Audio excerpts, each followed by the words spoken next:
So what happens when the mitochondria don't work well? And what are some of the cellular consequences and targetable areas that we can look at to try and provide nutraceutical support?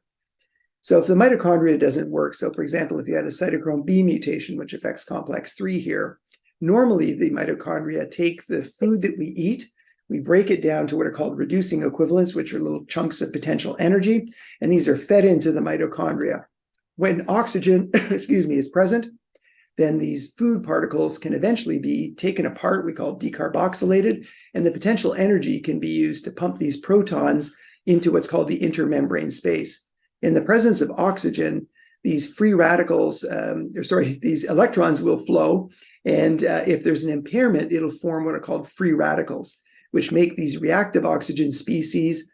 Oxidative stress, you might have heard of that term, but these little free radicals are a problem if there's too many of them because they can damage DNA, protein, and lipids.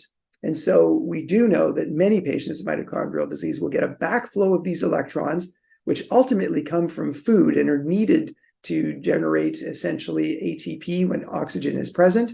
If they backflow, they can make these reactive oxygen species. And that's why most of the mitochondrial cocktails do contain some antioxidants to mop up these free radicals so they don't do their damage. There's a decrease in ATP generation, given that if you can't use the mitochondria, all you have left are very inefficient energy systems, which don't provide the same level of energy.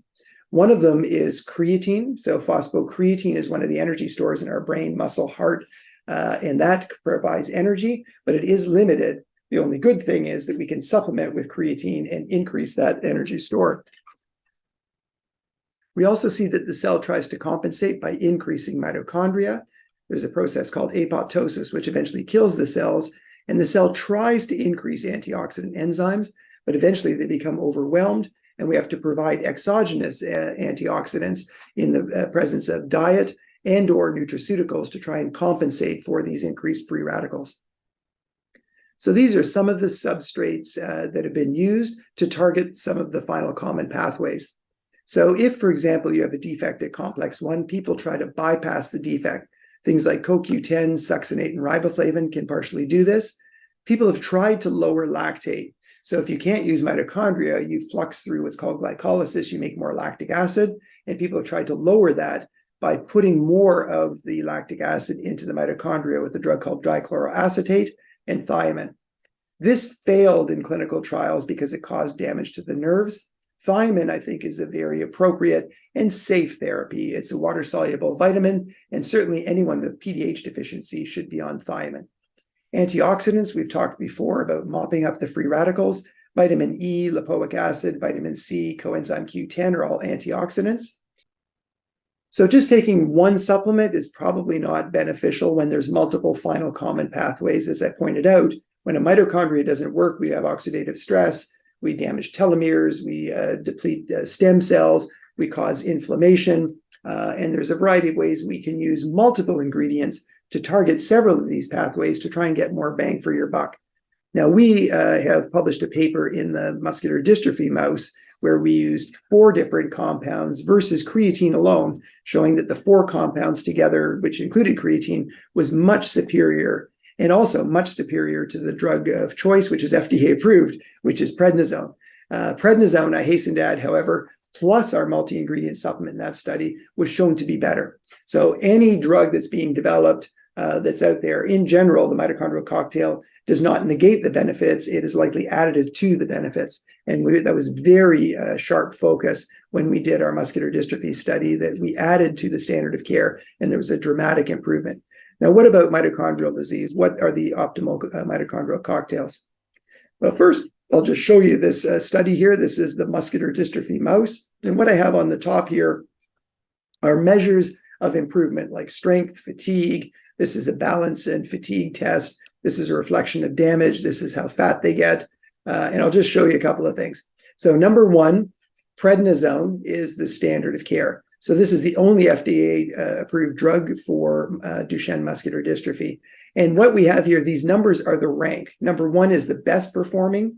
Number 7 is the worst performing. So you can see here that prednisone, accepted FDA drug, really didn't perform that well. It was never number 1, and here damage to the muscle, it was rated number 2.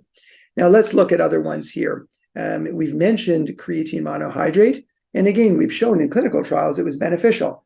Seems to score about the same, if not maybe, a bit better than prednisone, but really not great. But if we combine, this is an amino acid, this is creatine, this is an antioxidant, and this is a medication to lower body fat, which is found in milk. And what you see is if you give the combination of all of these without prednisone, it's actually superior to prednisone.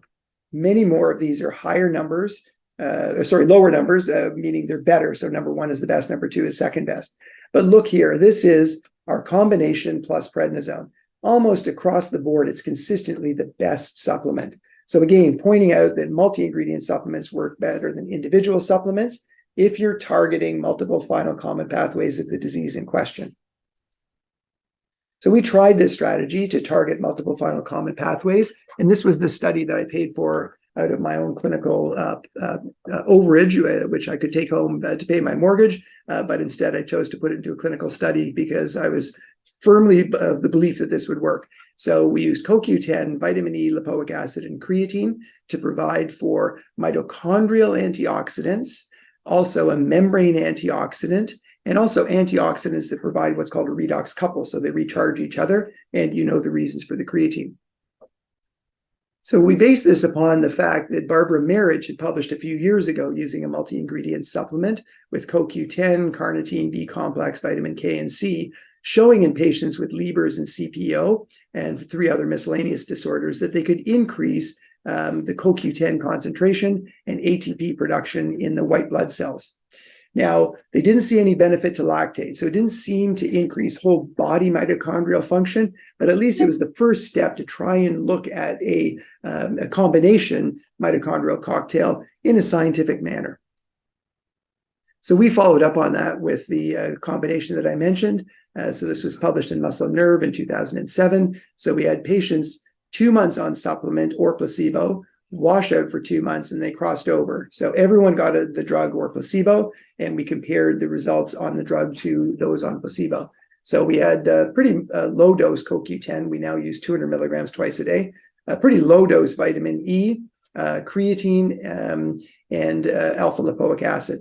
We had 16 patients with MELAS, MERF, Kern-Sayer, CPO, all the classic things, all genetically confirmed. And we showed that the CoQ10, and again, everyone talks about idebenone. They talk about ubiquinol versus ubiquinone. Ubiquinone is the main CoQ10. All of that really stemmed from the fact that a lot of the early forms, like 15, 20, 30 years ago, of CoQ10 weren't well absorbed. This is one of the newer forms of CoQ10 called Qsorb, and you can see that it definitely gets well absorbed. So really, idebenone and all these other things came out because the original forms were not well absorbed.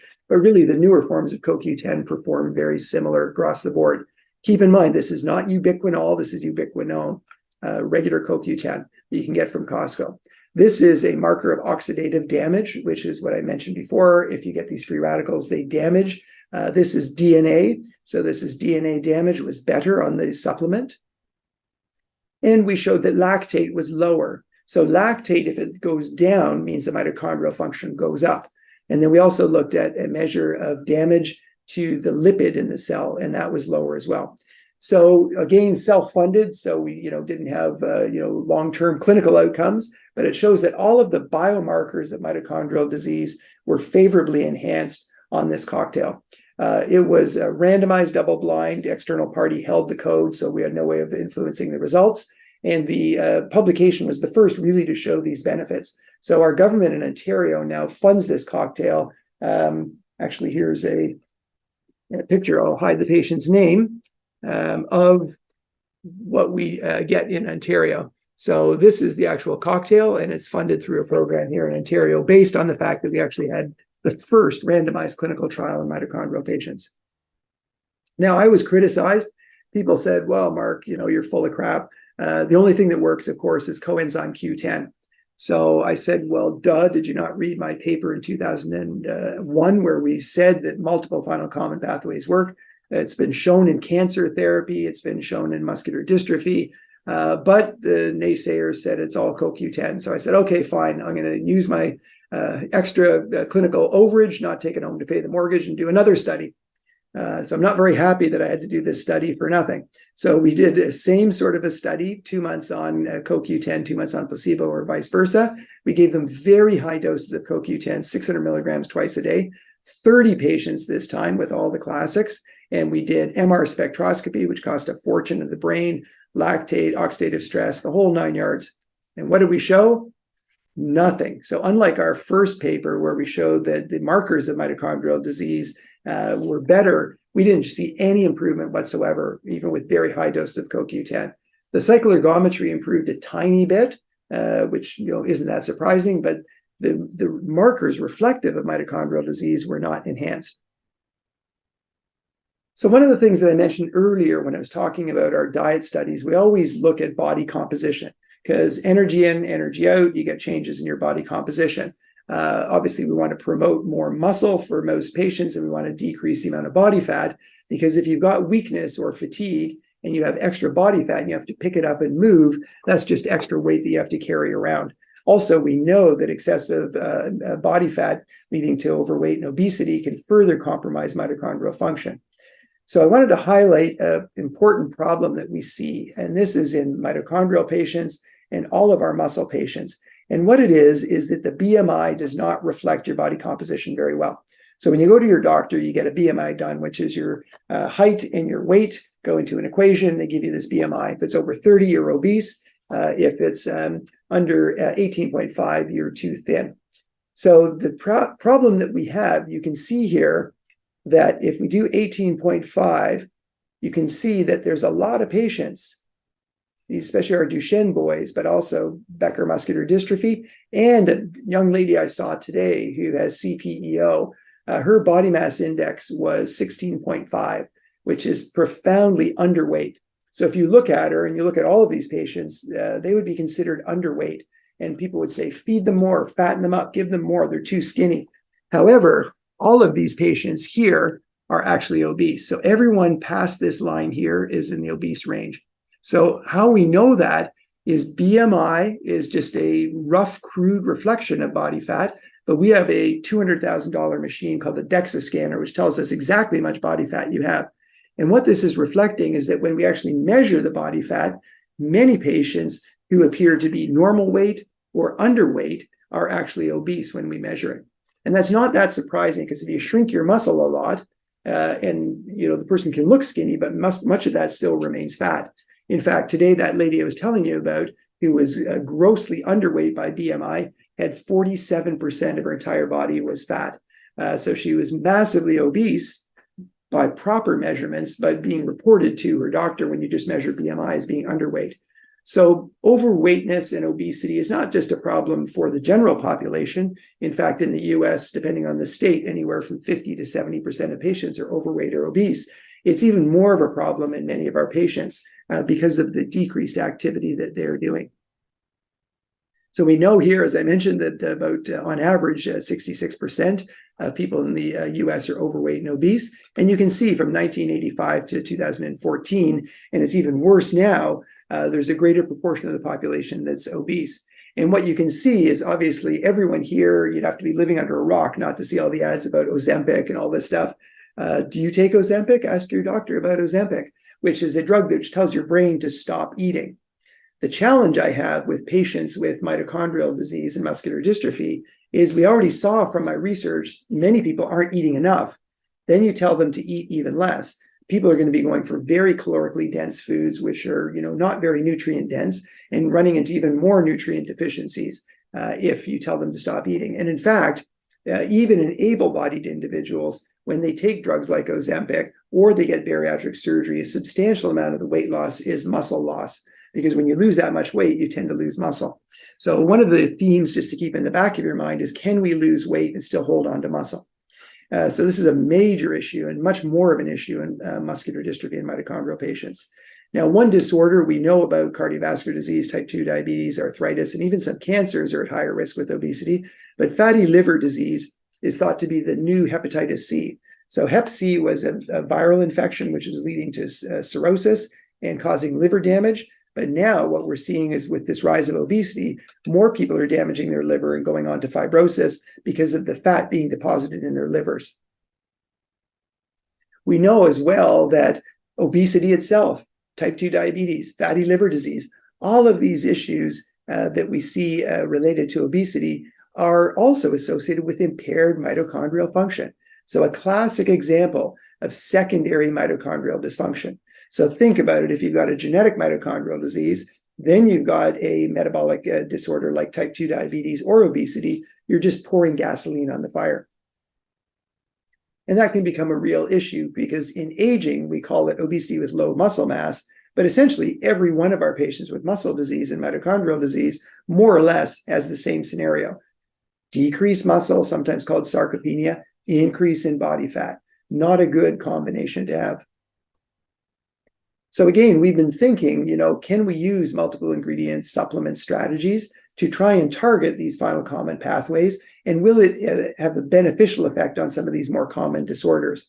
So as I mentioned, the goal for most patients who are getting old, athletes, patients with muscular dystrophy, and in fact, most people want to increase muscle and decrease body fat.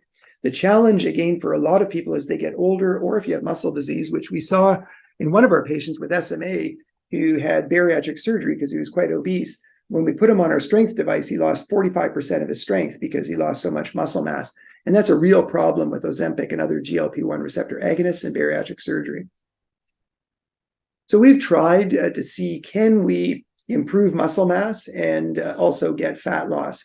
So probably the best way to do that, of course, is exercise. Now, if you just exercise, this is a study in older people, 20 men and 20 women, where we did 6 months of exercise, coming into the gym, lifting weights, and you can see that you can gain muscle while you lose a little bit of fat.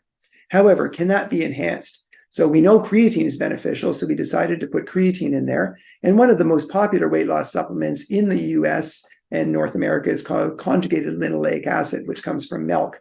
And what you can see is taking both of them, and it's likely that creatine drove a greater increase in muscle mass, and the CLA drove a greater reduction in fat. So while you exercise, you can both gain muscle and lose fat. It is possible, and it is definitely accentuated with certain supplements.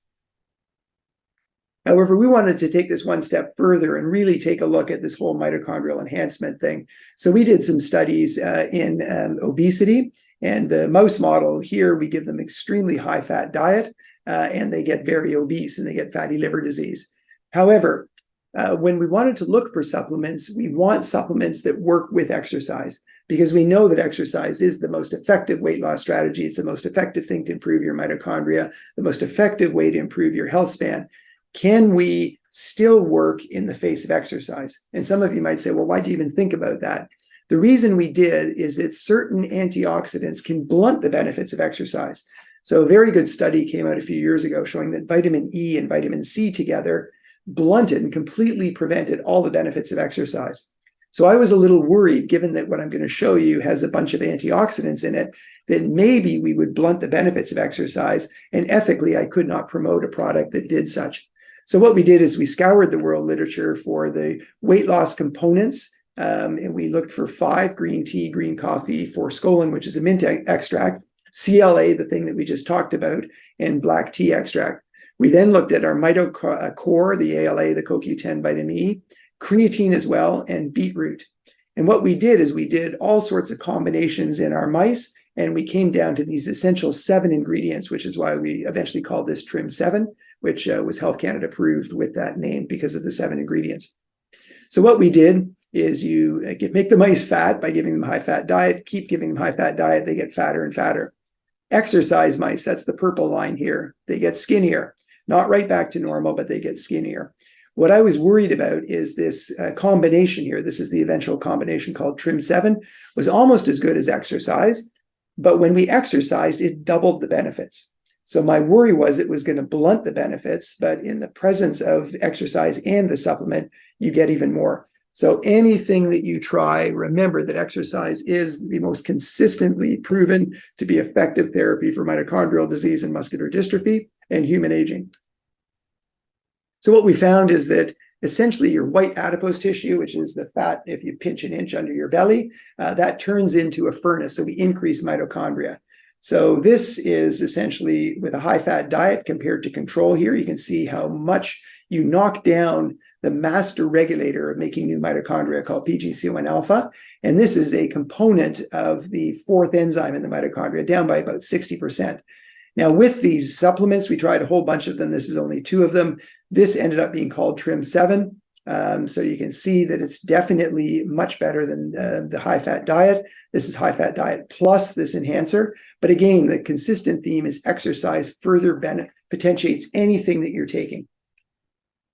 We turned on lipid oxidation, so we burn more fat, and we proved that also by putting them in special cages where we could measure how much fat they burn. And this is why we chose ultimately TRIM7. So this is the jewel in the crown. This is called UCP1, which essentially uncouples the mitochondria in the brown adipose tissue, so they burn a bit more energy. And this went up mostly in the TRIM7. And then we went on. Also lowered inflammation. So this is a reduction in inflammation. So huge increase in inflammation. And that was lowered with the supplements and exercise. Now, one of my buddies didn't believe me. He's a fatty liver expert. So we gave him the TRIM7 diet and what's called a chow diet.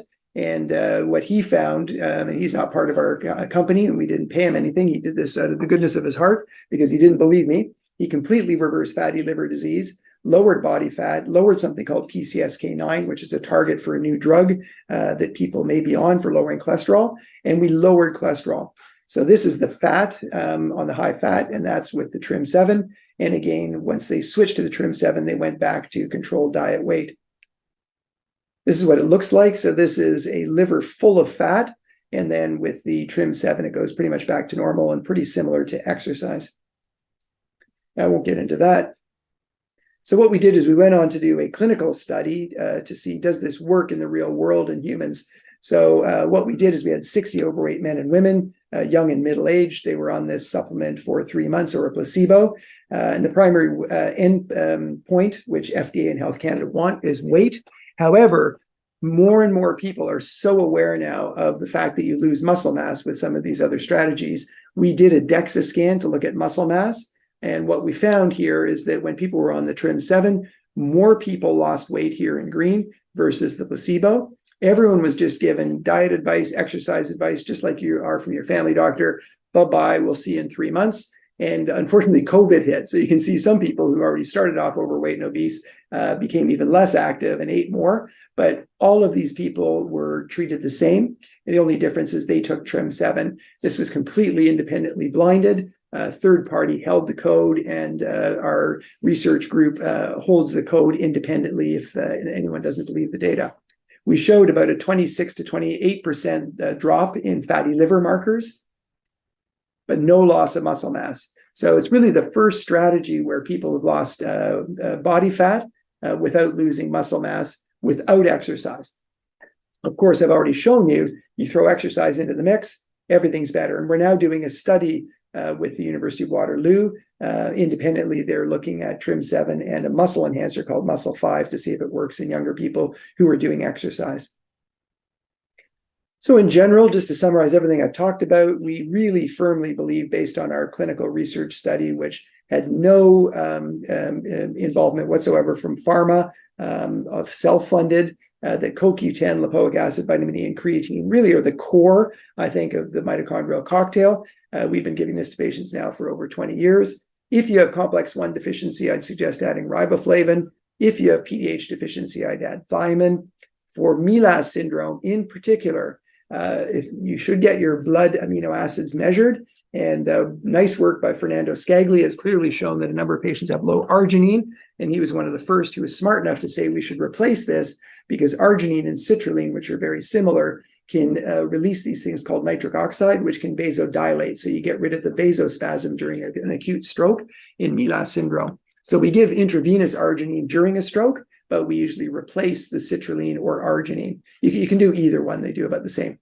Now, there's some novel therapies out there. Marnie Falk, a wonderful friend, colleague, and clinical scientist, has done some stuff with niacin, and there's a whole bunch of new niacin derivatives which people have worked on. A big one called NAR was studied in huge doses, which failed in a phase 3 clinical trial, but people are still touting it as being helpful. Beetroot on its own has been shown to improve mitochondrial efficiency, which is why we put it into TRIM7. TRIM7, again, has a combination of all of these things. And there is some interesting data coming out with a compound from pomegranates called urolithin A. One of my colleagues, Stu Phillips, is doing a study, and we'll see what that shows, but that holds some promise for sure. We also strongly suggest to measure and replace any deficiencies. Now, practically, if you're trying any mitochondrial supplement or any cocktail combination, start with one every few days, add the other one, and listen to what Mother Nature did. All vitamins and minerals came in with food, so never take it on an empty stomach, or you're going to get an upset stomach. Take it right in the middle of your food, and that's much better absorbed, and you won't have as much intolerance. Other thing I would suggest is if you're going to try certain things, measure some outcomes. Measure your heart rate, for example, going up a flight of stairs. Measure some biochemistry, lactate, things like plasma amino acids, GDF-15. And many of these your doctors can do. But even simply at home, if you want to follow your body composition, there's little scales that have those silver pads. That's called bioelectric impedance to tell you not just your weight, but your composition. Are you losing fat? And that's an important thing. And some of these newer scales, even only $130 scales, are quite accurate at telling you how much body fat and muscle you have. So consider one of those if you're going to try something. So again, these are some of the doses. I can leave these for folks. I think, UMDF has many of these on its website. This is pretty standard stuff. But again, if anyone needs it, I can leave my slides. People can take a look. If people are obese and overweight, again, TRIM7 is one thing to consider, but you can create your own with the mitochondrial cocktail. And we've got also this thing called forskolin, beetroot extract, green tea and green coffee bean extract contained within that.